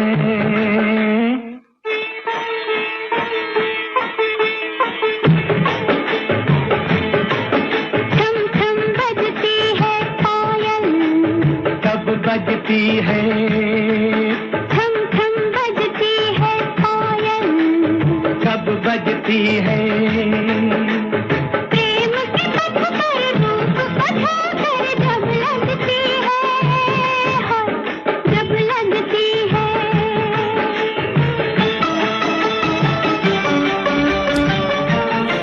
तो मेरा गांव मेरा देश फिल्म से भी आप इस गाने को सुन रहे हैं, जिस फिल्म में धर्मेंद्र हीरो के तौर पर थे, लेकिन उसके बाद भी विनोद खन्ना साहब ने अपने आप को एक खलनायक के तौर पर स्टैब्लिश कर दिया था।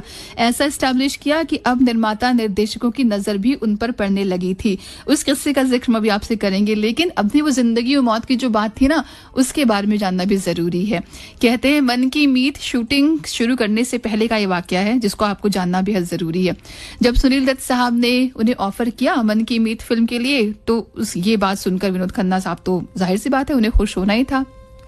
ऑफर मिलने के बाद जब उन्होंने घर पहुंचकर अपने पिता को बताई, सोचा था खुश हो जाएंगे कि चलो ठीक है अब कुछ तो करने जा रहा है। हालांकि पिता हमेशा से चाहते थे कि पढ़ाई लिखाई करके कुछ फैमिली बिजनेस संभालें, और ऐसे में जब उन्हें पता चला कि फिल्मी दुनिया में कदम रखने वाला है, तो पिता ने उन पर सीधा पिस्तौल तान दी थी और कहा कि अगर फिल्मों में गए तो तुम्हें गोली मार दूंगा।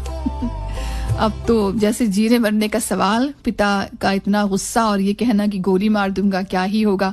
बावजूद इसके विनोद खन्ना साहब अड़े रहे अपनी जिद पर कि नहीं जाऊंगा तो फिल्मों में ही। कहते बाद में बीच में मां ने आकर बीच बचाव किया और उनकी समझाइश पर ही विनोद खन्ना साहब के पिता ने फिल्मों में उन्हें 2 साल तक का समय दिया काम करने का, उनकी इजाजत दे दी उनको कि ठीक है अगर तुम्हें फिल्मों में जाना है तो ये मेरी शर्त सुनो। और शर्त ये रख दी कि इंडस्ट्री में सफल अगर नहीं हुए 2 साल के अंदर तो घर वापस आओगे और फिर आकर फैमिली का जो बिजनेस है उसमें हाथ बटाना होगा। मरता क्या ना करता उन्होंने इस शर्त को मान लिया कि फिलहाल अभी तो कुछ मोहलत मिले, 2 साल का समय है, जी जान लगा देंगे और कर डालेंगे जो कुछ करना है। ऐसे में ऑफर हो गई मन का मीत। फिल्म असफल तो रही थी, लेकिन थोड़ा बहुत उन्हें नोटिस कर लिया गया था, और जब ये बात पिता को पता चली, बताया गया, तो हाँ थोड़ा रिलैक्सेशन उनको हो गया था कि चलो ठीक है फिल्म में जगह जो है पैर जमाने की उनको मिल चुकी है। और फिर इसके बाद सच्चा झूठा, आन मिलो सजना, मेरा गांव मेरा देश जैसी फिल्मों में खलनायक की भूमिका निभाने के बाद कहते हैं जब वो पर्दे पर डाकू बने विनोद धर्मेंद्र साहब को टक्कर जमकर दे रहे थे और तमाम खतरनाक सीन खुद शूट कर रहे थे, जैसे घोड़े पर सवार होकर बीहड़ और जंगलों में भागना हो या फिर फाइटिंग सीन दिए हो, यहीं से निर्माता निर्देशकों की नजर उन पर पड़ी। और फिर आया वो वक्त जब नायक के रूप में उन्हें पहला ब्रेक मिल गया। फिल्म थी हम तुम और वो, 1971 में आई थी फिल्म, और इस फिल्म के बाद सिलसिलेवार कई फिल्में उनके खाते में जुड़ती चली गईं, जिससे उन्हें बतौर हीरो पहचान मिली। आगे उनका जिक्र होगा, फिलहाल अभी इस गाने को सुनिए। एक वक्त में इस गाने को हम लोग बहुत सुना करते थे, आज वापस आप तक दे रहे, सुनिए से। हृदयेश्वरी यदि आप हमें आदेश करें तो प्रेम का हम श्री गणेश करें। यदि आप हमें आदेश करें तो प्रेम का हम श्री गणेश करें। प्रिय प्राणेश्वरी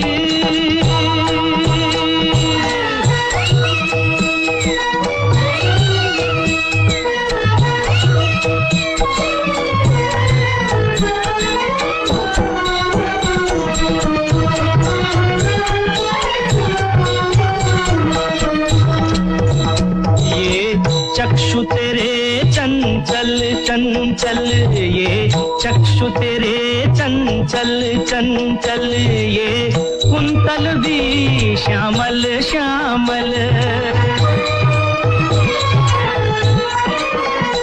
ये अधर धरे जीवन ज्वाला ये रूप चंद्र शीतल शीतल ओ कामिनी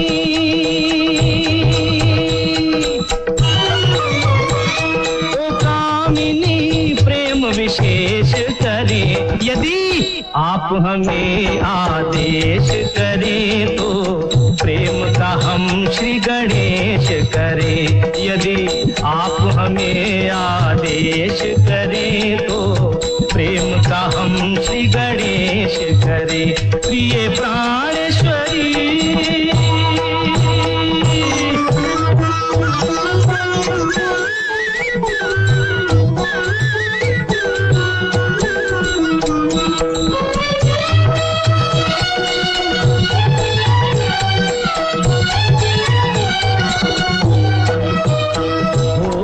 संचित पुण्यों की आशा हो संचित पुण्यों की आशा सुन व्यथित हृदय की मृदु भाषा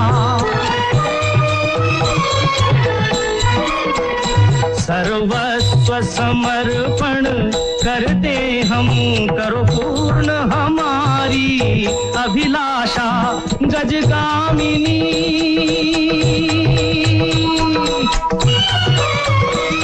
गजगामिनी दूर क्लेश करें यदि आप हमें आदेश करें तो प्रेम का हम श्री गणेश करें यदि आप हमें आदेश करें तो प्रेम का हम श्री गणेश करें प्रिय प्राणेश्वरी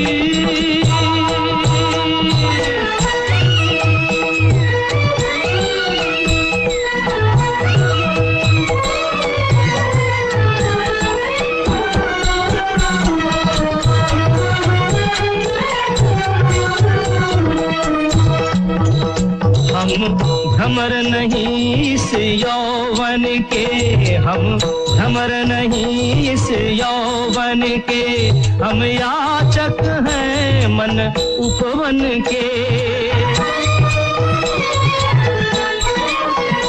हम भाव पुष्प कर दे अर्पण साकार करो सपने मन के मनमोहिनी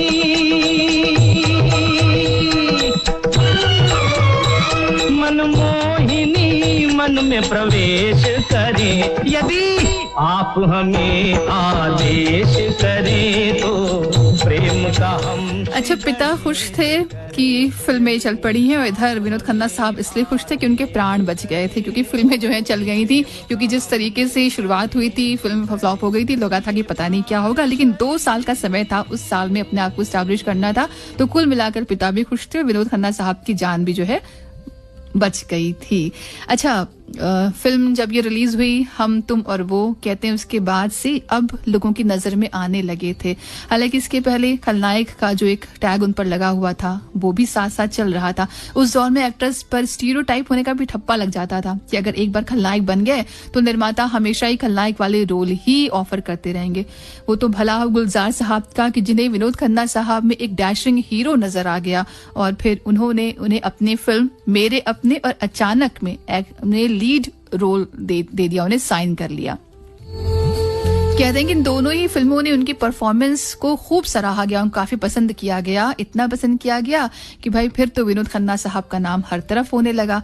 हालांकि इस दौर में उन्होंने कुछ ऑफ बीट फिल्में भी की, रिस्क भी लिया, जिसमें शौक जो कि 1976 में आई थी उनकी यादगार फिल्मों में रही। लेकिन ये खासियत रही विनोद खन्ना साहब की, और अगर देखें तो फिरोज खन्ना साहब के अंदर भी यही खासियत थी कि वो हमेशा अपने आप को किसी एक चीज में बांध कर नहीं रखते थे, इनोवेटिव थे, हमेशा कुछ अलग करना चाहते थे। और ऐसा ही विनोद खन्ना साहब ने भी किया। स्टीरियोटाइप नहीं हुए कि नहीं बस अब ये किरदार आ रहा है तो यही करूंगा। अपने करियर की अगर बात करें तो एज अ हीरो जहां अपीयर हुए, जहां खलनायक के तौर पर उन्होंने फिल्में की, तो वहीं कई सारी ऐसी फिल्में हैं जहां पर उन्होंने मल्टी स्टारर जो थी उसको भी उनमें किया उन्होंने, जिसमें अगर हम बात करें तो तमाम फिल्में हैं जिनका जिक्र हाथ की सफाई, परवरिश, कुर्बानी, हेरा फेरी, अमर अकबर एंथोनी जैसी कई सारी फिल्में हैं जो शामिल होती हैं। 1971 से 1982 के बीच लगभग 47 मल्टी हीरो फिल्मों में इन्होंने काम किया और ये भी साबित कर दिया कि अगर एक अच्छे हीरो है, एक अगर अच्छे विलन है तो एक अच्छे हीरो के तौर पर भी अपने आप को वो एस्टैब्लिश कर सकते हैं और ये हुआ भी। 11:38 का वक्त हो चुका है। अमर अकबर एंथोनी की बात हुई है तो चलिए इस फिल्म का एक गाना आप तक दे रहे हैं क्योंकि बजना ये भी बहुत जरूरी है। उनके फिल्म की जब बात आती है तो उनके फिल्मों में ये बेहतरीन नगमों में शुमार होता है। मल्टी स्टारर मूवी जिसमें अमिताभ बच्चन साहब, ऋषि कपूर आपको दिखे और जबरदस्त एक्टिंग के साथ अपनी जगह उन्होंने बनाई। अमिताभ बच्चन साहब का भी जिक्र हुआ है, उसके बारे में भी आगे आपसे बात होगी जरूर से।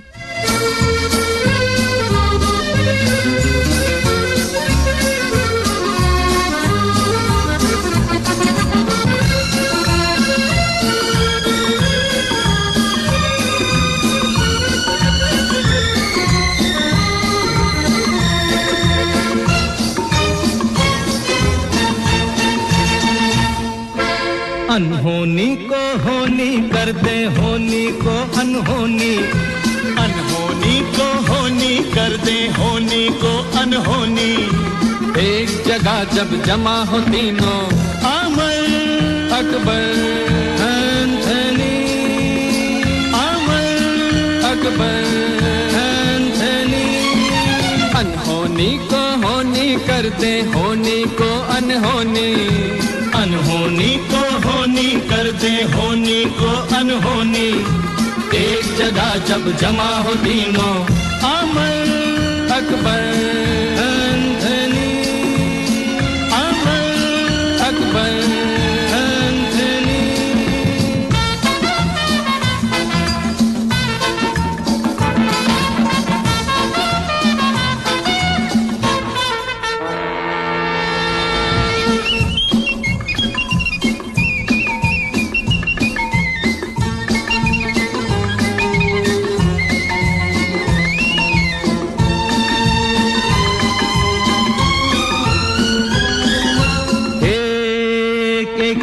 भले दो,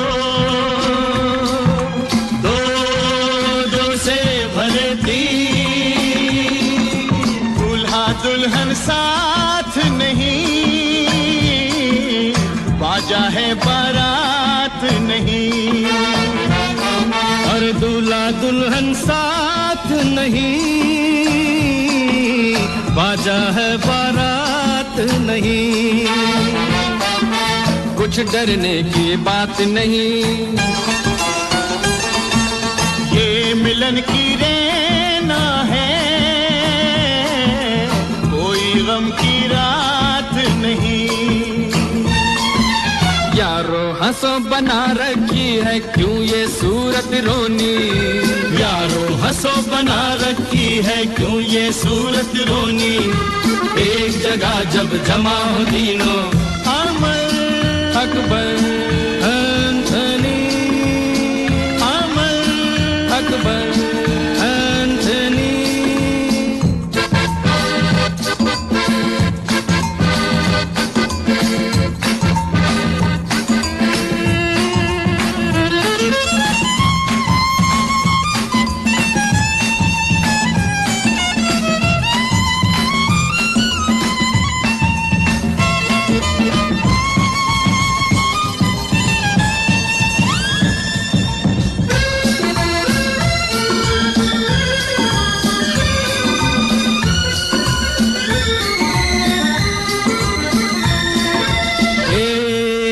एक से भले दो,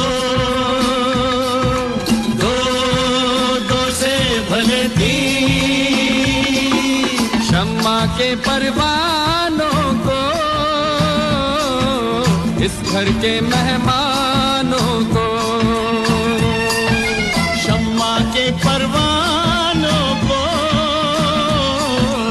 इस घर के मेहमानों को। पहचानो अनजानों को, कैसे बात मतलब की समझाऊं दीवानों को। अपन सलोने लेके आई है ये रात सलोनी। तो सपने उनके पूरे हो रहे थे और अब तो फिल्म इंडस्ट्री में वो जो है एक स्टैब्लिश स्टार के तरीके से देखे भी जाने लगे थे। तमाम सारी फिल्मों के बीच में एक फिल्म और भी रही, कुर्बानी, अगर उसका जिक्र करें हम तो कहते हैं कि एक ऐसी फिल्म रही जिसके लिए फैंस उन्हें आज भी याद करते हैं। ये वो फिल्म थी जिसने उन्हें स्टारडम की जो हाइट्स थी वहां पर भी वो लेकर के गए। और जब बात आती है इस फिल्म की, तो मैंने आपसे कहा था जब फर्स्ट हाफ में हम आपसे बात कर रहे थे कि इस फिल्म का जिक्र हम करेंगे, इसलिए क्योंकि ये एक ऐसी फिल्म रही जिसके लिए फिरोज खान साहब को भी जो है ना नोटों को गिनने वाली मशीन को लगाना पड़ा था। कहते हैं उस दौर में इस फिल्म ने इतनी कमाई करी कि फिर फिरोज खान साहब को नोट की मशीन लगवानी पड़ी। और इस फिल्म ने ना केवल स्टारडम दिलाया फिरोज खान साहब को, बल्कि विनोद खन्ना साहब को भी उनका जो एक कह सकते ना हीरो वाला जो लुक था, अंदाज था, उसको भी एस्टैब्लिश किया, उसको भी इनहेंस किया। और अब फिल्मी पर्दे पर फिल्म जगत में वो एक बेहतरीन कलाकार के तौर पर स्थापित हो चुके थे। कुर्बानी का जिक्र किया है तो चलिए उनकी फिल्म से गाना आप तक पहुंचा रहे हैं। 11:44 का वक्त और इस गाने को सुनिए। गाना तब हमेशा जब भी कभी दोस्ती की बात आती है तो इस गाने को हम जरूर सुनते हैं, और खासकर जब बात विनोद खन्ना साहब और फिरोज खान साहब की दोस्ती की हो तो ये गाना तो बजना बनता है, क्योंकि जिंदगी के एक कठिन दौर में फिरोज खान साहब उनके साथ खड़े रहे और फिर इस फिल्म के जरिए उन्होंने उनको वापस एस्टैब्लिश भी किया। वही देते हैं कुर्बानी।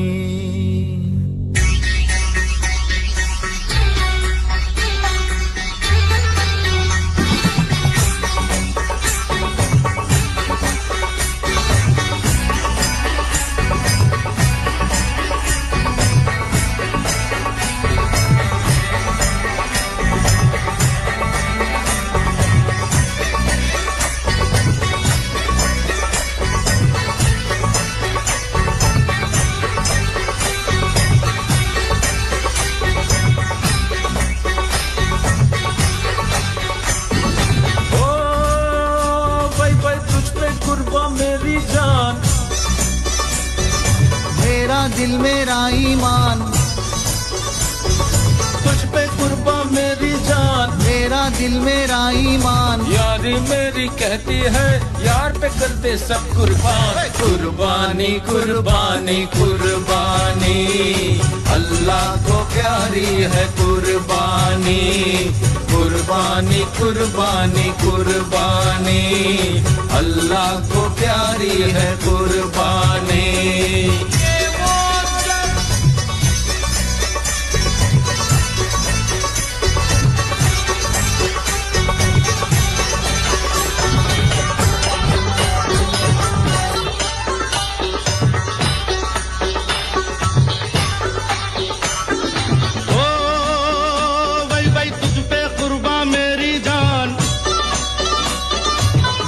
दिल मेरा ईमान,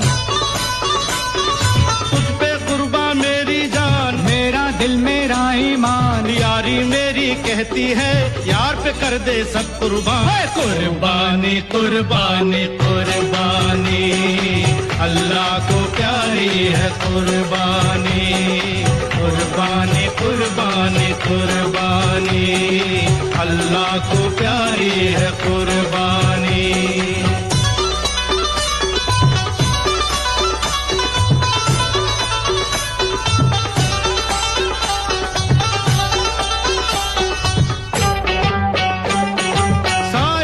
तलवारों के दावे हैं दिलदारों के, साए में तलवारों के दावे हैं दिलदारों के। दुश्मनों के जाने दुश्मन यार सच्चे यारों के, हम यार सच्चे यारों के। ओ आंधी आए या तूफान यार खड़े हैं सीना तान। आंधी आए या तूफान यार खड़े हैं सीना तान। यारी मेरी कहती है यार पे कर दे सब कुर्बान। कुर्बानी कुर्बानी कुर्बानी अल्लाह को प्यारी है कुर्बानी। कुर्बानी कुर्बानी कुर्बानी अल्लाह को प्यारी है कुर्बानी।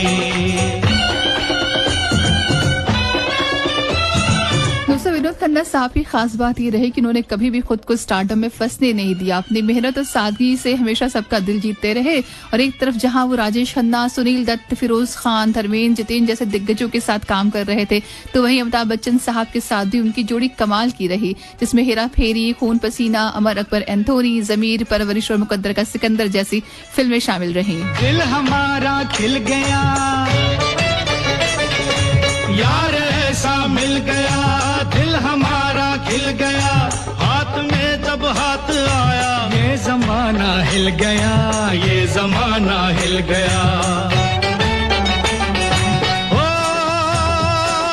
दो हाथों की देखो शान, ये अल्लाह है ये भगवान, दो हाथों की देखो शान, ये अल्लाह है ये भगवान, यारी मेरी कहती है यार पे कर दे सब कुर्बान। कुर्बानी कुर्बानी कुर्बानी, अल्लाह को प्यारी है कुर्बानी। विनोद खन्ना साहब और फिरोज खान साहब की दोस्ती के किस्से न केवल निजी जिंदगी में बल्कि फिल्मी दुनिया में भी खासे चर्चित हुए थे। जब बात कुर्बानी की आती है तो ये दौर था जहां थोड़ा डाउनफॉल भी था, तो ऐसे में फिरोज खान साहब ने उन्हें बड़ा सहारा भी दिया था।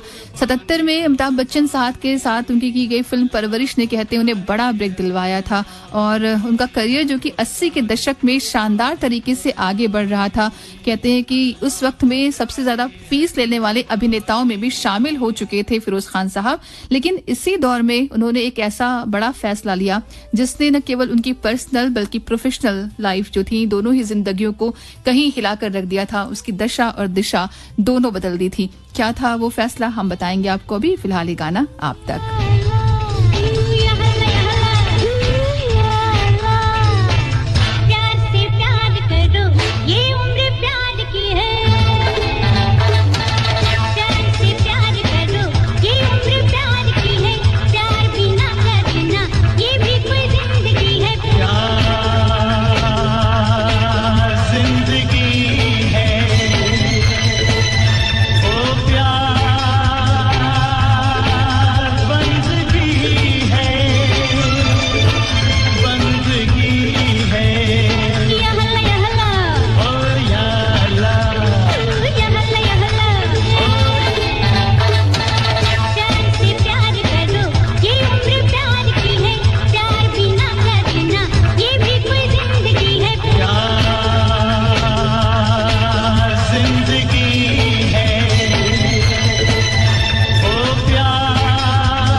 दुनिया बहार की है,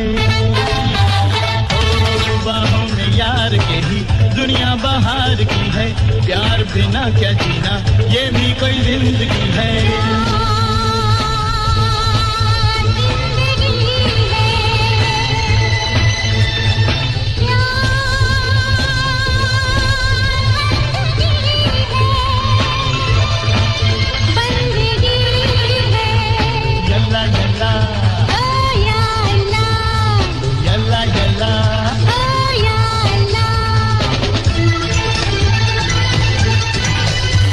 दोस्तों विनोद खन्ना साहब का करियर इतना शानदार था कि 80 के दशक में वो इंडस्ट्री के सबसे ज्यादा फीस लेने वाले अभिनेताओं में शामिल हो चुके थे। लेकिन इसी दौर में उन्होंने एक बड़ा ऐसा फैसला लिया जिसने उनकी जिंदगी जो थी पर्सनल और प्रोफेशनल दोनों को एकदम रुइन कर दिया था, एक अलग तरह का बदलाव ला दिया था। 1982 में कहते हैं कि वो अपने आध्यात्मिक गुरु की शरण में चले गए और फिर फिल्मों से दूरी बना ली और इसका सीधा असर उनकी जिंदगी पर पड़ा। उन्होंने अपने कॉलेज की दोस्त गीतांजलि से 1971 में शादी की थी और 85 में ये शादी टूट गई। और फिर जब वो आश्रम से लौटे तो कहते हैं इंसाफ, कुर्बानी, दयावान, चांदनी जैसी फिल्मों में नजर आए थे वो। दर्शकों ने उन्हें फिर से प्यार दिया, लेकिन पहले जैसा स्टारडम उन्हें नहीं मिल सका। तो जहां फिल्मों में वो जो स्टारडम था उसको उन्होंने लूज किया, तो वहीं उनकी शादी भी टूट गई थी। और कहते हैं कि उसके बाद खुद को बहुत अकेला भी महसूस करने लगे। हालांकि जब वो आध्यात्मिक गुरु की शरण में गए थे तो इसका सीधा फायदा अमिताभ बच्चन साहब को मिल गया। कहा जाता है कि अगर विनोद खन्ना आश्रम नहीं जाते तो आने वाले वक्त में अमिताभ बच्चन के स्टारडम को फीका कर सकते थे। यानी कि जिस जगह आज हम सदी के महानायक के तौर पर मिस्टर अमिताभ बच्चन साहब को देखते हैं, हो सकता था या है कि विनोद खन्ना साहब वहां पर होते अगर उन्होंने उस वक्त वो निर्णय, वो फैसला नहीं लिया होता। फिर यही वक्त है जो वक्त के साथ चीजें होती हैं, आती हैं सामने। 1999 के आते आते उन्होंने फिल्मों में 30 वर्ष से भी ज्यादा समय का योगदान दिया, जिसके लिए उन्हें फिल्म फेयर के लाइफ टाइम अचीवमेंट अवार्ड से भी सम्मानित किया गया। 140 से भी ज्यादा फिल्में उन्होंने की जिसमें उन्होंने डिफरेंट काइंड ऑफ किरदार निभाए। कभी खलनायक बने तो कभी हीरो बने और फिर एक वक्त के साथ उन्होंने सपोर्टिंग किरदार भी किए और उसके बाद चरित्र अभिनेता जो थे उसकी भूमिका को भी उन्होंने निभाया। क्योंकि जैसा कि हमने आपसे पहले भी कहा था कि कभी भी खुद को स्टीरियोटाइप नहीं किया, खुद को एक दायरे में बांध कर रखने वाले वो अभिनेता थे ही नहीं। और शायद इसीलिए एक लंबी पारी उन्होंने खेली, लोगों के दिलों में घर भी किया। 1974 में हाथ की सफाई इस फिल्म के लिए सर्वश्रेष्ठ सहायक अभिनेता का पुरस्कार भी मिला उनको और उसी साल उनको नेशनल यूथ फिल्म अवार्ड से भी नवाजा गया। कहते हैं आश्रम में जाने से उनकी पहली शादी पर असर पड़ा था जो गीतांजलि से थी, जिससे उनके 2 बेटे हुए, राहुल खन्ना और अक्षय खन्ना। उस पर बुरा असर पड़ा और वो शादी टूट गई। जब वो लौट कर आए तो तलाक हो गया। इस बीच बहुत एकाकी भी महसूस करने लगे। फिल्मों में वो चीजें वैसी हो नहीं रही थी जैसा वो छोड़ कर गए थे। जिस हाइट पर, जिस पीक पर उन्होंने फिल्मों को छोड़ा था, एक अच्छा खासा स्टारडम था, उसको छोड़कर वो गए थे। और जब वापस आए तो हाँ, लोगों ने सराहा, लेकिन उस हद तक नहीं। साल 1990 में कहते हैं उन्होंने फिर कविता दफ्तरी से शादी कर ली, जो कि उनकी दूसरी पत्नी के तौर पर शुमार हुई, जिसमें उन्हें एक बेटा और एक बेटी, जिसमें साक्षी बेटे के तौर पर और श्रद्धा खन्ना उन्हें बेटी के तौर पर मिली। वांटेड, दबंग और दबंग 2 में सलमान खान के पिता के तौर पर भी उन्होंने भूमिका निभाई जब ढलते हुए अपने करियर पे थे, ढलान पर थे, क्योंकि किसी भी एक स्टीरियोटाइप होकर वो नहीं थे। जैसा कि पहले भी आपसे भी जिक्र हुआ इस बात का, उन्होंने उसको भी उतने ही खूबी से निभाया जैसे अपनी शुरुआती दौर में फिल्मों को कर रहे थे। साबित किया कि हाँ, जब भी फिल्मों में कदम रखेंगे, जब भी उन्हें करेंगे तो अच्छी तरीके से ही निभाएंगे। आखिरी फिल्म की अगर बात करें तो साल 2015 में शाहरुख खान साहब की फिल्म दिलवाले में दिखे थे। कहते हैं कि जिंदा दिल इंसान की तरीके से अपनी जिंदगी को उन्होंने भी जिया। एक लंबे अरसे तक कैंसर की बीमारी से जूझते रहे वो, ये बात सिर्फ उन्हें पता थी। तकरीबन 6 साल तक उन्होंने अपनी इस बीमारी को छुपा कर रखा और फिर एक वक्त आया जब हॉस्पिटलाइज्ड होना पड़ा और तब सब तक ये बात आ गई। सबने जान लिया कि आखिर क्या चीजें हैं जिसे वो अपने अंदर सहन कर रहे थे, जिसे वो जब्त कर रहे थे। और फिर आया वो दिन जो शुमार हुआ 27 अप्रैल की तारीख के तौर पर, वो तारीख जिसमें हम और आप आज दोनों मिलकर उन्हें याद कर रहे हैं, रेनबो के इस प्लेटफॉर्म के जरिए उन्हें श्रद्धांजलि दे रहे हैं। 27 अप्रैल 2017। अभी 27 अप्रैल को याद रखिए क्योंकि 27 अप्रैल ही वो तारीख जब फिरोज खान साहब ने इस दुनिया को अलविदा कहा। अगर फिल्मों में आने का सफर देखें और फिल्मों से जाने की बात करें तो फिरोज खान साहब को भी कैंसर हुआ। कैंसर से वो जूझते रहे और फिर 27 अप्रैल 2009 को इस दुनिया से कूच कर गए। तो वहीं विनोद खन्ना साहब, जो देखने में वैसे ही हैंडसम, डैशिंग, अच्छी पर्सनैलिटी, अच्छे अभिनेता के तौर पर शुमार हुए, और जब जिंदगी का आखिरी वक्त आया तो कैंसर की चपेट में आए और फिर 27 अप्रैल 2017 को 70 साल की उम्र में कैंसर से उनका निधन हो गया। पर ये बात आप भी जानते हैं, जैसा कि पहले भी मैंने कहा, कि कुछ लोग दुनिया जहान में ऐसे होते हैं कि वो कहीं नहीं जाते, वो हमेशा रहते हैं आपके आसपास, आपके विचारों में, आपके हाव भाव में, आपकी जिंदगी के एक एक पल में। उनमें से विनोद खन्ना साहब भी रहे। भले हमारे बीच नहीं है, लेकिन हमेशा हमारे साथ रहेंगे अपनी फिल्मों के जरिए, उनके अभिनय के जरिए, फिल्मों के गीतों के जरिए। तो इस आखिरी गीत के जरिए हम देते हैं विनोद खन्ना साहब को श्रद्धांजलि आज रेनबो की तरफ से। रात के 11:58 का वक्त हो चुका है और इसी आखिरी गीत के साथ, श्रद्धांजलि स्वरूप इस गीत के साथ मैं यानी रिचा लेती हूँ आपसे इजाजत आज की रजनीगंधा से। फिर जल्दी होगी आपसे मुलाकात, तब तक के लिए शुभ रात्रि, शुभ खैर।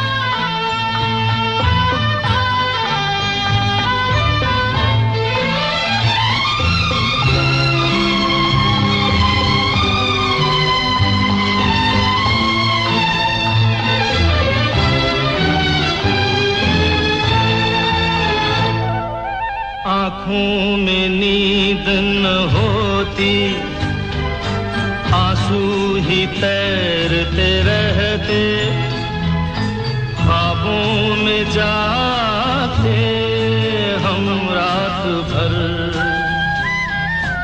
आँखों में नींद न होती, आंसू ही तैरते रहते, ख्वाबों में जाते हम रात भर।